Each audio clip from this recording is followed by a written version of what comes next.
Good morning મિત્રો. ગયા વખતે આપણે પરમાણુ બંધારણની અંદર પરમાણુના મોડલ, એ પરમાણુના મોડલની અંદર રહેલા પ્રોટોન, ન્યુટ્રોન, ઇલેક્ટ્રોન વિશેની વાત કરી હતી.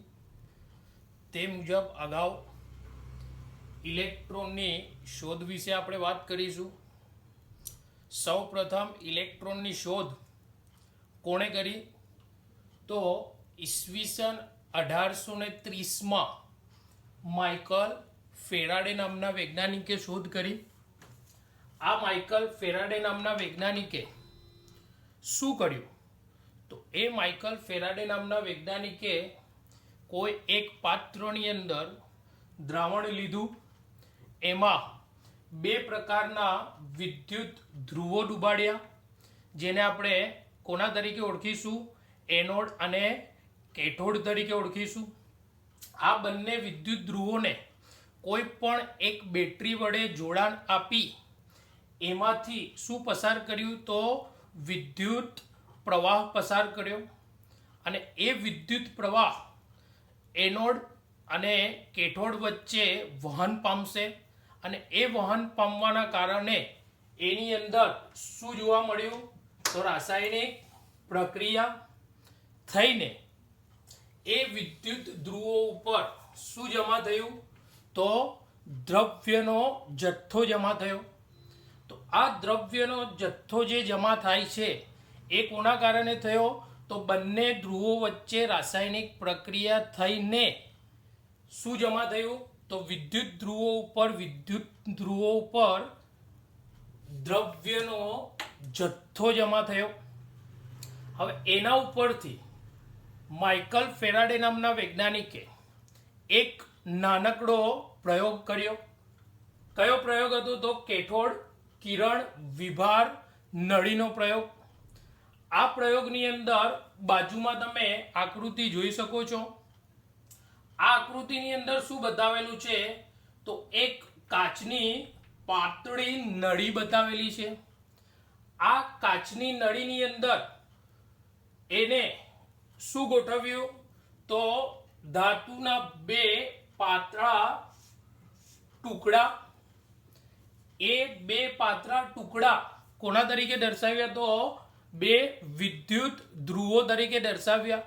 એનો મતલબ કે આ કાચની પાતળી નળીની અંદર જે ધાતુના બે પાતળા ટુકડાઓ જોવા મળે એને શું કહેવામાં આવે છે? તો વિદ્યુત ધ્રુવ કહેવામાં આવે છે. અને એ વિદ્યુત ધ્રુવો કયા? તો એનોડ અને કેથોડ, જે તમે જોઈ શકો છો. તો આ વિદ્યુત ધ્રુવોને શું કરેલા હશે? તો સીલ કરેલા હશે. એનાથી આગળ આપણે જઈએ તો આ બંને વિદ્યુત ધ્રુવો વચ્ચે શું કર્યું? એને તો ઊંચા પ્રકારનો વોલ્ટેજ, એનો મતલબ કે ઊંચું વીજ દબાણ આપ્યું. આ વીજ દબાણ દાખલ કરવાના કારણે થયું શું? તો એ બંને ધ્રુવો વચ્ચે વિદ્યુત પ્રવાહનું વહન થયું. અને એ વિદ્યુત પ્રવાહના વહન કરવાના કારણે આ કણોનો જે પ્રવાહ એ ક્યાં ગયો? તો કેથોડથી એનોડ તરફ. એનો મતલબ કે આ રહ્યું કેથોડ, એટલે કે કેથોડથી એનોડ તરફ વિદ્યુત પ્રવાહનું શું થયું? તો વહન થયું. તો એને કોના તરીકે ઓળખાવ્યા? તો કેથોડ કિરણો તરીકે ઓળખાવ્યા. એનો મતલબ કે આ બંને વિદ્યુત ધ્રુવો વચ્ચે જ્યારે આપણે ઊંચું દબાણ લાગુ પાડીશું, ઊંચું દબાણ લાગુ પાડતા એનો મતલબ કે ઊંચું વીજ દબાણ એટલે કે વોલ્ટેજ લાગુ પાડતા બંને વિદ્યુત ધ્રુવો વચ્ચે શું વહન પામશે? તો વિદ્યુત પ્રવાહનું વહન થશે. અને એ વિદ્યુત પ્રવાહના વહનને કારણે એ વિદ્યુત પ્રવાહ ક્યાં વહન પામશે? તો કેથોડથી એનોડ તરફ. અને કેથોડથી એનોડ તરફ વિદ્યુત પ્રવાહનું વહન થશે. તો આ વિદ્યુત પ્રવાહનું વહન જે છે એને માઇકલ ફેરાડે કોના તરીકે ઓળખાવ્યા? તો કેથોડ કિરણો તરીકે ઓળખાવ્યા. એ પછી આ વહન પામતા પ્રવાહની તપાસ, કારણ કે વિદ્યુત પ્રવાહ પસાર થાય છે એ આપણને જોવાતું નથી, કારણ કે વિદ્યુત પ્રવાહને આપણે નળી આંખે જોઈ શકતા નથી. એટલા માટે શું કર્યું એને, એની તપાસ કરવા માટે એનોડમાં એક પાતળું શું કરવામાં આવ્યું તો છિદ્ર. આ છિદ્ર પાડી એ એનોડની પાછળ એક પડદો લગાવ્યો. એને કયા પ્રકારનો પડદો હતો તો ZnS. ZnS મીન્સ કે ઝિંક સલ્ફાઇડ. એનો શું લગાવ્યો તો પ્રસ્ફુરક પડદો, જે અહીંયા તમે જોઈ શકો છો. આ જે પ્રસ્ફુરક પડદો જે હતો એ કોનો હતો તો ઝિંક સલ્ફાઇડ નો પ્રસ્ફુરક પડદો લગાડ્યો. તો આ પ્રસ્ફુરક પડદા ઉપર જ્યારે કિરણો એનોડમાંથી પસાર થશે તો એનોડમાંથી પસાર થયા પછી આ ઝિંક સલ્ફાઇડના પડદા ઉપર શું થશે, આક્રમણ કરશે. અને એ ઝિંક સલ્ફાઇડના પડદા ઉપર આક્રમણ કરશે એનો મતલબ કે અથડામણ પામશે. એ અથડાશે એટલા માટે ત્યાં આગળ શું જોવા મળશે તો તેજસ્વી પ્રકાશ. તેજસ્વી પ્રકાશ એનો મતલબ કે એક ધબ્બો જોવા મળશે. દાખલા તરીકે આપણે જોઈએ કે ટેલિવિઝનની અંદર આપણે જોઈએ તો જ્યારે પણ આપણે ટેલિવિઝનને ઓન કરીએ તો એકદમ ટ્યુબનો પ્રકાશ આપણી સામે આવે છે, એટલે કે ટેલિવિઝન સ્ટાર્ટ થાય છે. તો એનો મતલબ કે આ એનોડમાંથી જે વિદ્યુત પ્રવાહ પસાર થયો એનો મતલબ કે વિદ્યુત પ્રવાહ ક્યાં, કેથોડથી એનોડ તરફ. તો એનોડની અંદર એક પાતળું છિદ્ર રાખવામાં આવ્યું અને ત્યાં આગળ એ છિદ્રની પાછળ શું લગાડવામાં આવ્યું તો ઝિંક સલ્ફાઇડનો પડદો લગાડવામાં આવ્યો. તો જ્યારે પણ કિરણ એમાંથી પસાર થઈને ઝિંક સલ્ફાઇડના પડદા ઉપર અથડાશે તો એના કારણે શું જોવા મળ્યું તો તેજસ્વી ધબ્બો, એનો મતલબ કે તેજસ્વી પ્રકાશ જોવા મળ્યો. તો આ આખા પ્રયોગની અંદર એને શું કર્યું તો બે વિદ્યુત ધ્રુવો લીધા. બે વિદ્યુત ધ્રુવો વચ્ચે ઊંચો વોલ્ટેજ લાગુ પાડી અને વિદ્યુત પ્રવાહ પસાર કરાવડાવ્યો. એ વિદ્યુત પ્રવાહ ક્યાંથી ક્યાં સુધી વહન પામ્યો તો કેથોડથી એનોડ તરફ. અને એ વિદ્યુત પ્રવાહને આપણે જોવા માટે, એનો મતલબ કે વિદ્યુત પ્રવાહ જોઈ શકાતો નથી, તો એ વિદ્યુત પ્રવાહનું અવલોકન કરવા માટે એને શું કર્યું તો એનોડની અંદર એક પાતળું હોલ કર્યું. એની બિલકુલ પાછળ એને શું ગોઠવ્યું તો ઝિંક સલ્ફાઇડનો પ્રસ્ફુરક પડદો ગોઠવ્યો. તો જ્યારે ઇલેક્ટ્રોનનો પ્રવાહ એનોડના જોડે, એનો મતલબ કે એનોડમાંથી જે હોલ પાડેલો છે ત્યાંથી પસાર થઈ અને જેવો જ પ્રસ્ફુરક પડદા ઉપર પડશે, એનો મતલબ કે એના ઉપર આપાત થશે, તો એ પ્રસ્ફુરક પડદા ઉપર શું જોવા મળ્યું તો એક તેજસ્વી ધબ્બો જોવા મળ્યો. એનો મતલબ કે એક તેજસ્વી પ્રકાશ જોવા મળ્યો.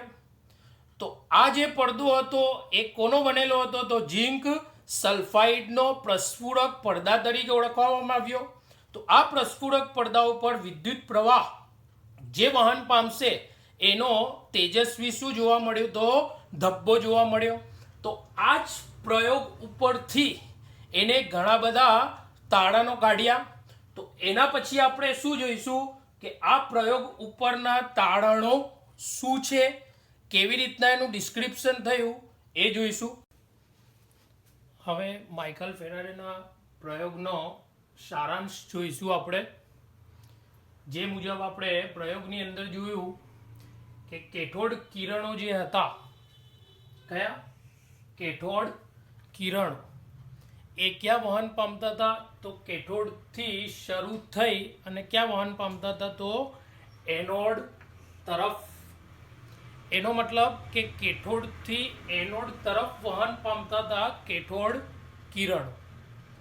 એ કેથોડ કિરણો જે હતા એ કેથોડ કિરણો દૃશ્યમાન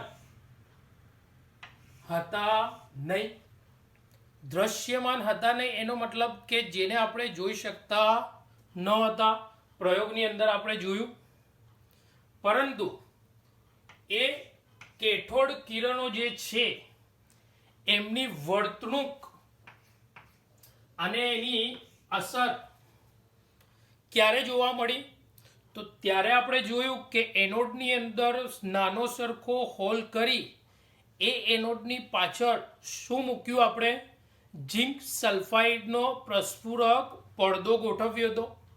તો એ ઝિંક સલ્ફાઇડના પ્રસ્ફુરક પડદા ઉપર જ્યારે પણ એ કેથોડ કિરણો અથડાયા ત્યારે એ પ્રસ્ફુરક પડદા ઉપર શું જોવા મળ્યું આપણને? તો તેજસ્વી પ્રકાશ, એનો મતલબ કે પ્રકાશનો ધબ્બો જોવા મળ્યો, સ્પોટ જોવા મળ્યું. તો એના જ ઉપરથી એને સારાંશ એવો આપ્યો કે એ પ્રસ્ફુરક પદાર્થ ઉપર જ્યારે કેથોડ કિરણો અથડામણ થઈ, એનો મતલબ કે કેથોડ કિરણો અથડાયા, તો એ અથડામણના કારણે એ પદાર્થ ઉપર શું જોવા મળી? તો ચળકાટ જોવા મળી. એનો મતલબ કે એ પ્રસ્ફુરક જે પદાર્થ હતો, કોનો હતો પ્રસ્ફુરક પદાર્થ? તો ઝિંક સલ્ફાઇડ નામનો પદાર્થ. તો એ ઝિંક સલ્ફાઇડ નામનો પદાર્થ ઉપર જ્યારે પણ કેથોડ કિરણો અથડાયા ત્યારે એ ઝિંક સલ્ફાઇડનો પદાર્થ શું થયું? તો એક ચળકાટ ધરાવતો જોવા મળ્યો. તો એ ચળકાટ ધરાવતો પદાર્થ કયો હતો? તો ઝિંક સલ્ફાઇડ. તો આવી જ રીતના એને એવું કીધું કે જ્યારે પણ કેથોડ કિરણો એ દ્રશ્યમાન નથી, એનો મતલબ કે એ કેથોડ કિરણોને આપણે જોઈ શકતા નથી, તો એ કેથોડ કિરણોની વર્તણૂક જોવા માટે કે એ કેવા પ્રકારની અસર દર્શાવે છે એ જોવા માટે એને શું કર્યું? તો જે પ્રસ્ફુરક પડદો, એ પ્રસ્ફુરક પડદા તરીકે શું મૂક્યું? તો એક પદાર્થ મૂક્યો. કયો પદાર્થ મૂક્યો? તો ઝિંક સલ્ફાઇડ નામનો પદાર્થ મૂક્યો. તો એ ઝિંક સલ્ફાઇડ પર જેવા જ કેથોડ કિરણો અથડાયા તો એ ઝિંક સલ્ફાઇડનો જે પડદો હતો એ પડદો કેવો જોવા મળ્યો? તો ચળકાટ ધરાવતો જોવા મળ્યો. એનો મતલબ કે એ પડદો શું થયું? તો ચળક્યો. તો એનો મતલબ કે આ વસ્તુ આપણને ક્યાં આગળ જોવા મળે? કે જ્યારે પણ ટેલિવિઝન, આપણે બધા જોઈએ છીએ ટેલિવિઝન, તો એ ટેલિવિઝનની અંદર જે પણ ટ્યુબ હોય છે, ટેલિવિઝનની અંદર શું હોય? તો એક ટ્યુબ હોય. તો એ ટ્યુબ કોની બનેલી હોય? તો કેથોડ કિરણો. એનો મતલબ કે એને કેથોડ નળી તરીકે ઓળખવામાં આવે ટ્યુબને. તો એ ટ્યુબની અંદર આપણે શું જોઈએ છે? જ્યારે પણ આપણે ટીવી ઓન કરીએ, આગળ આપણે આ ઉદાહરણ જોઈ ગયા કે જ્યારે પણ આપણે ટીવી ઓન કરીએ તો એ ટીવી ઓન થયા પછી એ જે ટેલિવિઝનની ટ્યુબ છે એ ટ્યુબ એકદમ શું થાય? તો પ્રકાશિત થાય. તો એ ટ્યુબ પણ કોની બનેલી છે? તો કેથોડ નળી. એનો મતલબ કે ટ્યુબને કોના તરીકે ઓળખાવવામાં આવે છે? તો કેથોડ નળી તરીકે ઓળખાવવામાં આવે છે. તો ત્યારબાદ માઇકલ ફેરાડે નામના વૈજ્ઞાનિકે બીજો શું સારાંશ કાઢ્યો? કે વિદ્યુત અને ચુંબકીય ક્ષેત્ર. આ પણ આપણે આગળ જોઈ ગયા કે ચુંબકીય ક્ષેત્ર શું છે? તો વિદ્યુત અને ચુંબકીય ક્ષેત્રની ગેરહાજરીમાં, એનો મતલબ કે જ્યારે ચુંબકીય અને વિદ્યુતીય ક્ષેત્ર હોય નહીં ત્યારે આ કિરણો કેવી રીતના વહન પામશે? તો સીધી રેખામાં વહન પામશે, એટલે કે સીધી લાઈનમાં વહન પામશે. ક્યારે? જ્યારે વિદ્યુત અને ચુંબકીય ક્ષેત્રની ગેરહાજરી હોય ત્યારે આ કેથોડ કિરણો એ સીધી લાઈનમાં વહન પામશે. એનાથી આગળ કે વિદ્યુત અને ચુંબકીય ક્ષેત્ર ની હાજરી જો હોય તો એ કેથોડ કિરણોની વર્તણૂક કોના જેવી હશે? તો ઋણ વીજભાર ધરાવતા કિરણો જેવી હશે. એ ઋણ વીજભાર ધરાવતા કિરણો જેને આપણે શું કહીશું? તો કેથોડ કિરણો. તો એ કેથોડ કિરણોની વર્તણૂક કોના જેવી હતી? તો ઋણ વીજભાર ધરાવતા કિરણો જેવી હતી. તો આ ઋણ વીજભાર ધરાવતા કિરણને આપણે કોના તરીકે ઓળખાવ્યા? તો એને આપણે ઇલેક્ટ્રોન તરીકે ઓળખીએ છીએ. તો આ વસ્તુ માઇકલ ફેરાડેએ કીધી. તો શું કીધું એને? ફરીથી કે જ્યારે વિદ્યુત અને ચુંબકીય ક્ષેત્રની ગેરહાજરી હોય ત્યારે આ કિરણો કેવી રીતના, તો સીધી લાઈનમાં વહન પામશે, એનો મતલબ કે સીધી લીટીમાં વહન કરશે. પરંતુ વિદ્યુત અને ચુંબકીય ક્ષેત્રની જો હાજરી હોય તો આ કિરણો કોના જેવી વર્તણૂક ધરાવશે, તો ઋણ વીજભાર ધરાવતા કિરણો. આ ઋણ વીજભાર ધરાવતા કિરણો કયા, તો કેથોડ કિરણો. તો આ કેથોડ કિરણોને કોના તરીકે ઓળખાવ્યા, તો ઇલેક્ટ્રોન તરીકે ઓળખાવ્યા. એનાથી આગળ કે કેથોડ કિરણોની લાક્ષણિકતા, કોઈ પણ આ વિદ્યુત વિભાર નળીની અંદર જે કેથોડ કિરણોનું વહન પામે છે એ કેથોડ કિરણોની જે લાક્ષણિકતા છે એ લાક્ષણિકતા વિદ્યુત ધ્રુવોના પદાર્થ એટલે કે વિદ્યુત ધ્રુવ તરીકે કેવા કેવા પદાર્થો આપણે લીધેલા છે. એટલે કે વિદ્યુત ધ્રુવ તરીકે તમે જાણો છો એ મુજબ આપણે પ્લેટિનમના વિદ્યુત ધ્રુવ લઈએ, કોઈક ઝીંકના વિદ્યુત ધ્રુવ લેતા હોય, કોઈક સિલ્વરના વિદ્યુત ધ્રુવ તરીકે આપણે લઈએ. તો એનો મતલબ કે વિદ્યુત ધ્રુવ તરીકે કયો પદાર્થ લીધેલો છે એના ઉપર કેથોડ કિરણોની લાક્ષણિકતાનો આધાર રહેતો નથી. એનો મતલબ કે કેથોડ કિરણો એ વિદ્યુત ધ્રુવ તરીકે જે પણ પદાર્થ લીધેલો છે એનાથી કેવા છે, તો સ્વતંત્ર છે. અને કેથોડ કિરણ નળીમાં રહેલા વાયુનો સ્વભાવ પણ એના ઉપર આધાર રાખતો નથી. એનો મતલબ કે એ કેથોડ કિરણ નળીની અંદર કેવા પ્રકારનો વાયુ ભરેલો છે અને એ કેથોડ કિરણ નળીની અંદર કેવા પ્રકારના વિદ્યુત ધ્રુવો લીધેલા છે એના ઉપર કેથોડ કિરણો જે આપણે ઇલેક્ટ્રોન તરીકે દર્શાવ્યા એનો આધાર રહેતો નથી. તો આ જે પણ આપણે જોયા એ શું હતું, તો એ માઇકલ ફેરાડેના પ્રયોગના શું હતા, તો સારાંશ. ફરીથી જોઈએ આપણે તો શું કીધું એને, કે કેથોડ કિરણો એ ક્યાં વહન પામશે, તો કેથોડથી એનોડ તરફ વહન પામશે, જે આપણે અગાઉ આકૃતિમાં જોઈ લીધું. એનાથી આગળ કે કેથોડ કિરણો એ દ્રશ્યમાન હોતા નથી. તો એનો મતલબ કે દ્રશ્યમાન હોતા નથી તો આપણે એને જોઈ શકતા નથી, પરંતુ એને જોવા માટે એને શું કર્યું, તો એક પ્રસ્ફુરક પદાર્થ રાખ્યો. તો એ પ્રસ્ફુરક પદાર્થ ઉપર જ્યારે પણ એ કેથોડ કિરણો અથડાયા ત્યારે એ પ્રસ્ફુરક પદાર્થ આપણને કેવો જોવા મળ્યો, તો ચળકાટ ધરાવતો જોવા મળ્યો. તો એનો મતલબ કે આ કેથોડ કિરણો જે દ્રશ્યમાન હતા નહીં એને જોવા માટે એને શું કર્યું, તો પ્રસ્ફુરણ પદાર્થ રાખ્યો, જેમ કે ZnS નો પડદો. તો એ પ્રસ્ફુરણ પદાર્થ ઉપર જ્યારે આ કેથોડ કિરણો અથડાય ત્યારે એ પદાર્થ કેવો થાય, તો ચળકાટ ધરાવતો જોવા મળ્યો.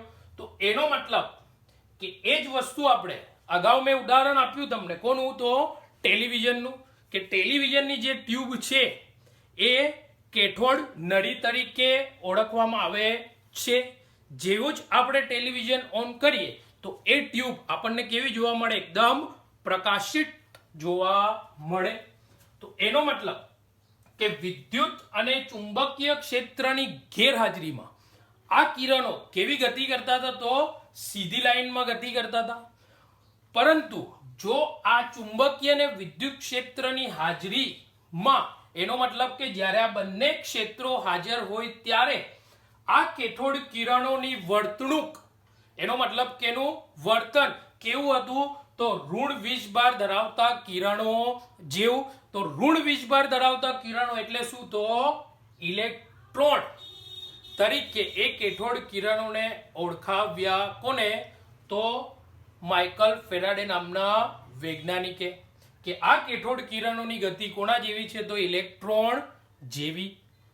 એનાથી આગળ તો કેથોડ કિરણોની લાક્ષણિકતા જે પણ છે એ વિદ્યુત ધ્રુવ તરીકે આપણે કેવા પ્રકારનો પદાર્થ લીધેલો છે અને એ કેથોડ કિરણ નળીની અંદર કેવા પ્રકારનો વાયુ ભરેલો છે એના ઉપર કેથોડ કિરણો આધાર રાખતા નથી. એનો મતલબ કે કેથોડ કિરણોનું જે વહન થાય છે એ વહન વિદ્યુત ધ્રુવો તરીકે કયા પદાર્થ લીધેલા છે કે એ કેથોડ કિરણ નળીની અંદર કેવા પ્રકારનો વાયુ ભરેલો છે એના ઉપર કેથોડ કિરણોની ગતિ આધાર રાખતી નથી. એ જેવી રીતના ગતિ કરતા હશે એવી રીતના જ ગતિ કરશે.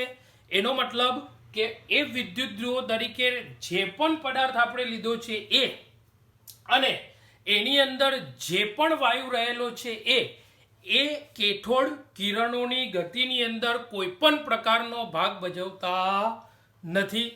તો આ થયું માઇકલ ફેરાડેનો વિદ્યુત વિભાર નળીનો પ્રયોગ અને એના ઉપરથી એ વિદ્યુત વિભાર નળીના પ્રયોગના અંતે એ પ્રયોગ ઉપરથી જે સારાંશ જોવા મળ્યો માઇકલ ફેરાડે નામના વૈજ્ઞાનિકે, તો એ સારાંશની આપણે એને વાત કરી. ત્યારબાદ આપણે વાત કરીશું ઇલેક્ટ્રોનના વીજભાર અને એના દળ માટેની.